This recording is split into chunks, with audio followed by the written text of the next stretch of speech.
Recuerda la última vez que esperaste un mensaje que no llegó. No hace falta que lo busques demasiado. Está ahí, cerca de la superficie. Ese momento en que abriste el teléfono por quinta vez en una hora, sabiendo perfectamente que no había nada nuevo, pero mirando igual. Esa presión extraña en el centro del pecho. Esa voz interior que empieza a negociar. Quizás no lo vio, quizás está ocupado, quizás si le escribo de otra manera, si digo algo diferente, si me muestro de otra forma. Y en algún punto de esa espiral, algo en ti ya sabe la verdad. No lo quiere saber, pero lo sabe. Que estás persiguiendo algo que no se está moviendo hacia ti. Eso que sentiste, esa mezcla de ansiedad y esperanza y vergüenza mezcladas, tiene un nombre. Y tiene una solución. No una solución fácil, no una frase para poner en una historia de Instagram.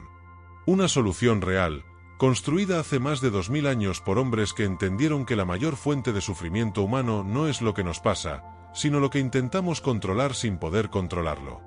Hoy vamos a hablar de eso. De por qué perseguimos a quien no nos elige.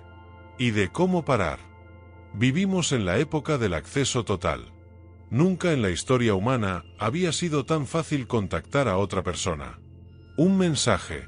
Una reacción. Un comentario en una foto de hace 3 años. Tenemos en el bolsillo una máquina diseñada por ingenieros brillantes para maximizar una sola cosa, que sigas mirando la pantalla. Y esa máquina ha hecho algo muy específico con nuestros vínculos.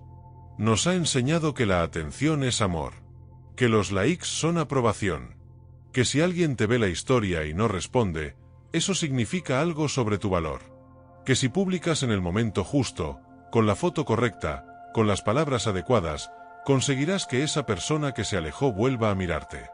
Las plataformas no diseñaron esto pensando en el daño que causaría. Pero el daño es real. Hemos convertido el rechazo en un problema de marketing.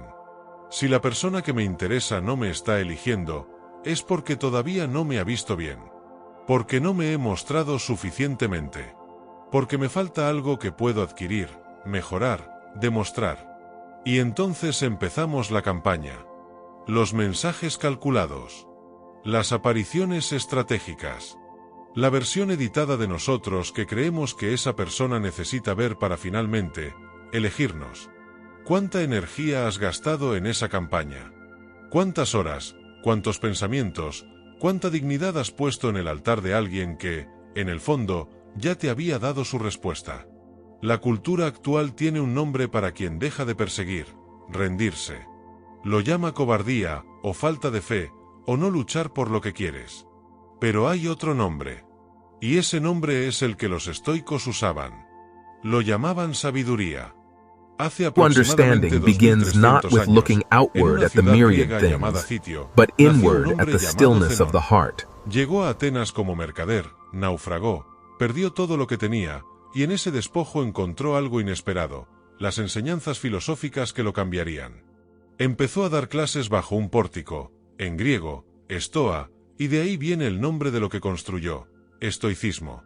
Lo que Zenón enseñó, y lo que Epicteto, Marco Aurelio y Séneca refinaron durante siglos, se puede resumir en una sola distinción que parece simple y que cambia todo cuando realmente la entiendes.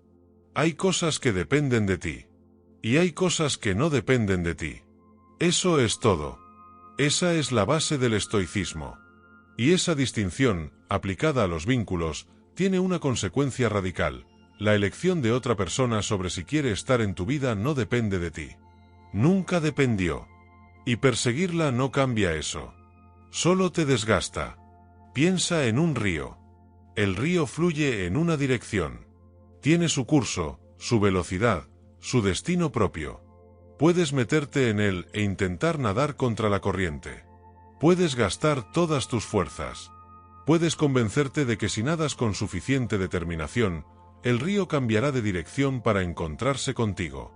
O puedes salir del río, secarte, y caminar por la orilla hacia donde quieres ir. El río no te rechazó. El río simplemente fluye donde fluye. Y tu sufrimiento no viene del río. Viene de creer que puedes cambiar su dirección con suficiente esfuerzo. Las 7 enseñanzas. Primera enseñanza, la claridad del primer no. Hay una frase de Epicteto que parafraseo así: pide solo lo que está en tu mano dar, y acepta la respuesta de los demás como información, no como una injusticia. La mayoría de nosotros tiene una relación complicada con los noes que no vienen dichos con esa palabra. Un mensaje que no se responde. Una llamada que no se devuelve. Una cita que se cancela sin reagendar. Vemos la ambigüedad y la llenamos con esperanza. No dijo no explícitamente. Tal vez. La primera enseñanza estoica es aprender a leer la comunicación real en lugar de la comunicación deseada. El no siempre es una palabra. A veces es una ausencia. Y la ausencia repetida es una de las formas más claras de comunicación que existe. Marcos llevaba 3 meses en un trabajo nuevo donde su jefa directa, Laura, lo ignoraba sistemáticamente en las reuniones. Nunca lo criticaba. Nunca lo enfrentaba. Simplemente actuaba como si sus ideas no estuvieran en la sala. Marcos pasó semanas intentando mejorar sus presentaciones, llegando antes, quedándose más tarde, buscando la versión de sí mismo que finalmente le merecería atención. Hasta que un día leyó algo de Marco Aurelio que lo detuvo en seco: no pierdas tiempo preguntando si la situación cambiará. Actúa en consecuencia de lo que es, no de lo que deseas que sea. Marcos dejó de buscar la aprobación de Laura. Siguió haciendo su trabajo con excelencia. Y algo curioso pasó: la energía que gastaba en la campaña de seducción profesional empezó a ir hacia otros vínculos dentro de la empresa que sí lo elegían. Al año, tenía un proyecto propio avalado por otro departamento. La claridad del primer no lo había liberado. Cuando alguien te muestra quién es, créele la primera vez. Segunda enseñanza: el autorrespeto como suelo, no como techo. El bambú no crece hacia arriba, buscando la aprobación del cielo. Crece porque crecer es su naturaleza. Uno de los errores más comunes que cometemos cuando alguien no nos elige es interpretar ese rechazo como un diagnóstico. Como si la persona que se va llevara consigo la información definitiva sobre nuestro valor. Si me eligió, valgo. Si no me eligió, algo está mal en mí. Los estoicos tenían una palabra para el valor interno que no depende de la validación externa: arete. Virtud, excelencia, el ejercicio de tus capacidades más propias. Y lo que enseñaban es que ese valor no puede ser otorgado ni retirado por nadie más que por ti mismo, a través de tus acciones. Valentina había terminado una relación de 4 años. O más exactamente, la relación había terminado a ella. Su pareja había empezado a distanciarse gradualmente, cada vez más ausente, hasta que un día simplemente le dijo que ya no sentía lo mismo. Valentina pasó meses repasando mentalmente qué había hecho mal. ¿Qué había dicho? ¿Cómo podría haber sido diferente? Hasta que una amiga le hizo una pregunta que la detuvo: ¿y si hiciste todo bien, y aún así no era la relación correcta para ninguno de los dos? El rechazo no es un diagnóstico. Es una incompatibilidad. Y las incompatibilidades no tienen culpables. Tu valor no estaba en esa relación. Estaba en ti antes de que empezara. Sigue estando en ti ahora. Tercera enseñanza: el costo oculto de la persecución. Séneca escribió algo que traduzco libremente así: mientras persigues lo que no tienes, pierdes lo que ya eres. La persecución tiene un precio que rara vez calculamos porque lo pagamos en moneda invisible: tiempo, atención, energía mental y algo más difícil de nombrar pero muy fácil de sentir. Lo que los estoicos llamarían la hegemonikon, la capacidad directiva del alma, esa parte de ti que puede elegir dónde poner el foco. Cada pensamiento dedicado a la persona que no te elige es un pensamiento que no fue a construir lo que sí puedes construir. Cada estrategia para recuperar su atención es energía que no fue a tus proyectos, a tus amistades, a tu crecimiento. Piénsalo como agua en un vaso. Tienes una cantidad finita. Cada vez que la viertes en un recipiente que tiene el fondo roto, no importa cuánto pongas, siempre estará vacío. Y mientras tanto, el vaso donde sí podría quedarse el agua, espera.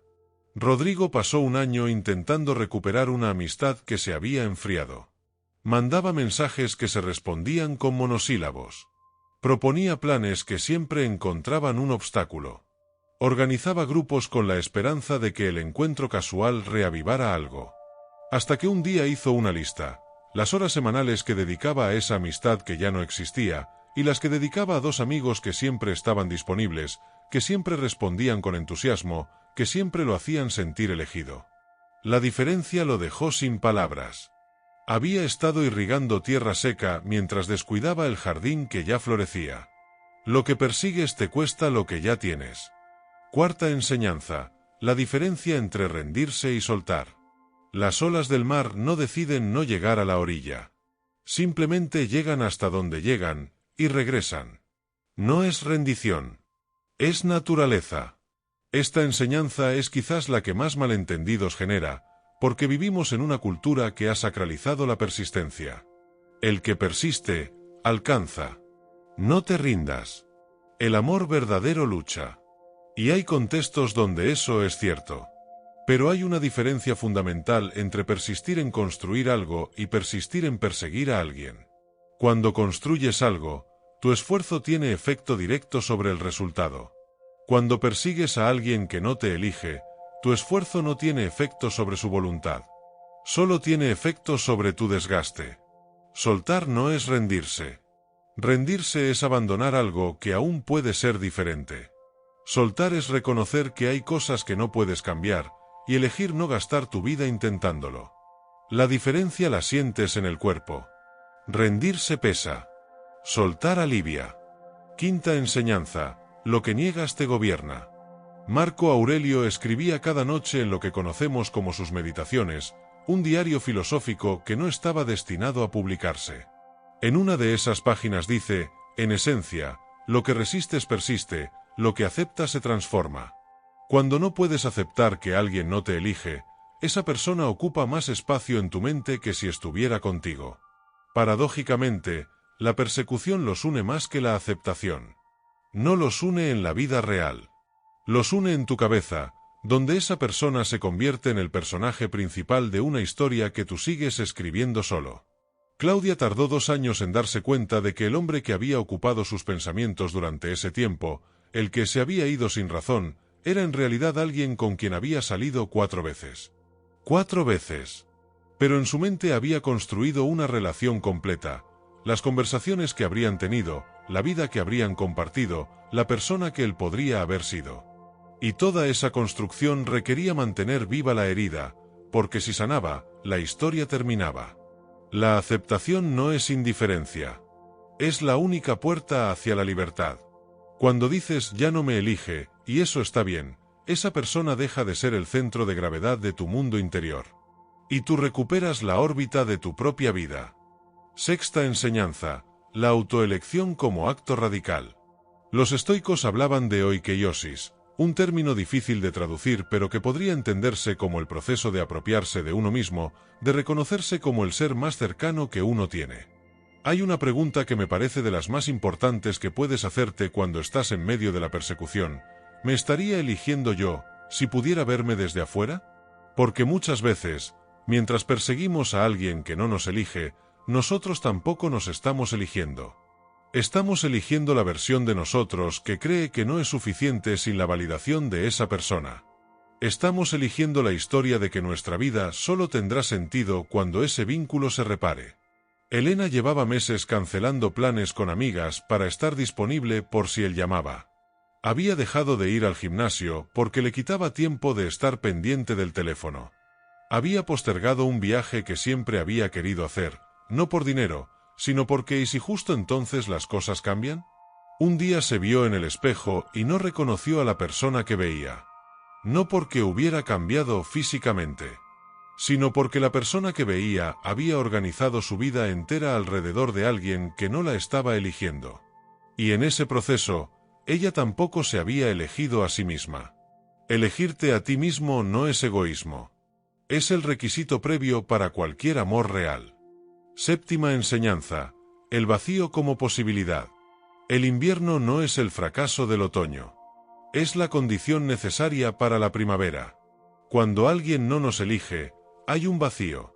Y ese vacío es real, duele, y tiene que ser respetado.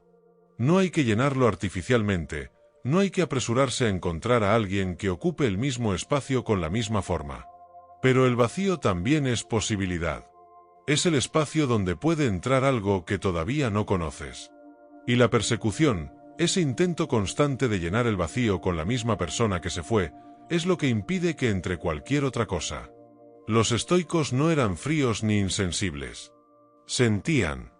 Lo que habían aprendido es que el dolor del vacío es temporal cuando se atraviesa, pero permanente cuando se evita.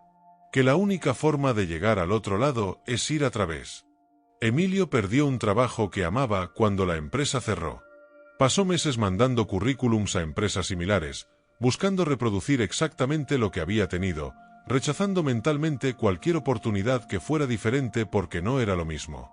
Hasta que un amigo le dijo algo que lo descolocó, ¿y si lo que tenías era bueno, pero no era lo mejor que puede pasarte? La pregunta lo abrió. Empezó a explorar algo diferente.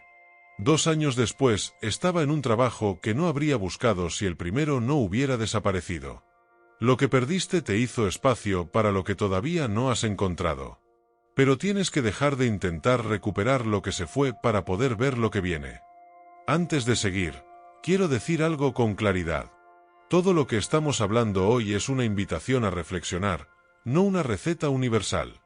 Hay situaciones donde el dolor relacional viene acompañado de heridas profundas, patrones que vienen de lejos, historias que necesitan ser trabajadas con un profesional. Si lo que sientes es demasiado pesado para cargarlo solo, eso no es debilidad. Es honestidad. Y la honestidad siempre es el primer paso estoico. Estas enseñanzas no reemplazan la terapia. Las acompañan.